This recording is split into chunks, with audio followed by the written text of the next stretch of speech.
Salut à tous et bienvenue dans Chez vous.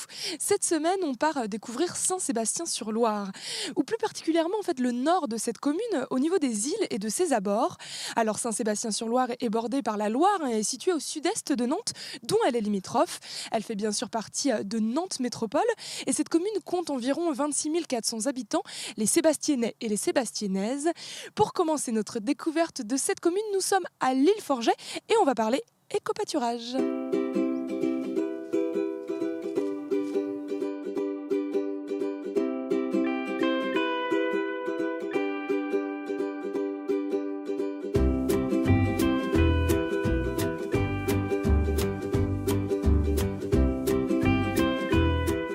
Bonjour Nicolas. Bonjour. Nous sommes sur l'île Forget, c'est l'une des 3 îles de Saint-Sébastien-sur-Loire et nous sommes dans un espace qui est assez intéressant puisque depuis fin mars a été expérimenté l'éco-pâturage. Oui, donc c'est un espace que les agents de la ville souhaitaient faire découvrir aux citoyens de la ville de Saint-Sébastien-sur-Loire. Un espace peu fréquenté par le passé et suite à un groupe de travail, l'éco-pâturage a été une des solutions pour attirer le maximum de personnes sur cet espace-ci. Alors quand on parle d'éco-pâturage, ça veut dire quoi en fait ? L'éco-pâturage, pour nous, c'est un moyen responsable, écologique d'entretenir un espace. La solution était donc d'apporter des animaux qui fassent un travail que nous-mêmes n'avons plus lieu de faire. C'est-à-dire par exemple tondre la pelouse ? En partie, ça veut dire tondre la pelouse aussi. Donc c'est un respect au niveau de la faune, de la flore. Il y a très peu d'impact mécanique, donc zéro produit phytosanitaire forcément. Et ça peut développer des nouveaux espaces riches en faune et flore. Alors qu'est-ce qu'on trouve comme animaux ? Bon, juste à côté de nous, c'est une pie-noire, mais quels autres animaux sont ici ? On a du nez noir du Valais, c'est des moutons et brebis, ainsi qu'un bélier. Et dans l'ensemble, on peut retrouver également des baudets du Poitou. D'accord. Et pourquoi ce choix de ces animaux-là en particulier, ils sont... Alors, c'est des animaux de petite taille déjà qui ne font pas peur aux enfants qui pourraient éventuellement s'approcher. Des animaux très dociles, la preuve. Depuis que l'éco-pâturage a été mis en place, ça a changé les choses alors ? Depuis que l'éco-pâturage a été mis en place, oui, ça a accueilli énormément de familles, d'enfants, curieux de venir découvrir ce milieu un petit peu agricole en centre-ville urbain donc, de Saint-Sébastien-sur-Loire, proche de Nantes. Ça a permis de faire découvrir d'enrichir un peu plus ce bout d'île qui était vraiment très peu fréquenté. Eh bien, merci beaucoup Nicolas. Mais de rien, au revoir.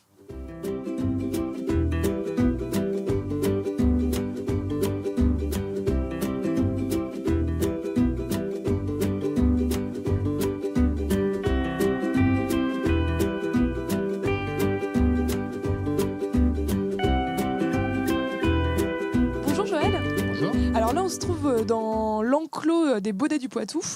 Et justement, il y a une ânesse qui va bientôt, dans un ou deux mois, mettre bas. 1 ou 2 mois, voire un peu plus, oui, Ouais. tout à fait. Donc elles sont arrivées sur site, elles étaient déjà enceintes, aussi bien comme les vaches, la vache pie-noire qui est arrivée aussi, qui est enceinte. Donc normalement, vu avec le prestataire, ça devrait mettre bas dans quelques mois. Donc pour l'instant, on n'en sait pas plus. On attend de voir l'évolution de l'ânesse et puis de la vache. Alors, il y a aussi des projets d'avenir sur cet éco-pâturage.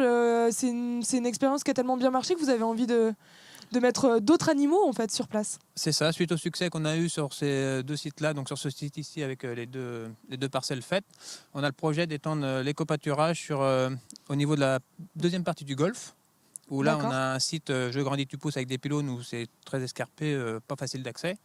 Donc là on voudrait mettre des chèvres défaussées et en même temps on a une réserve foncière qui est légèrement décalée à l'entrée du golfe, où là on mettrait aussi une autre variété d'animaux.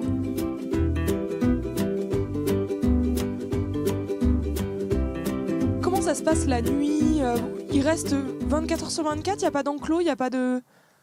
La nuit, il reste sur site. Après, on parlerait peut-être d'enlever au moins cet hiver les brebis, Ouais. parce que c'est des variétés qui sont basses, donc en cas d'inondation, ça permettrait qu'ils soient rapatriés avec le prestataire.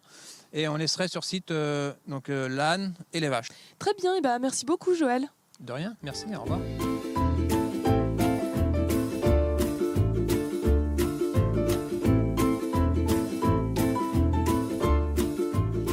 vous, c'est fini pour ce soir. On se retrouve demain pour une balade historique sur le boulevard des Pas Enchantés. D'ici là, portez-vous bien et surtout, ne zappez pas.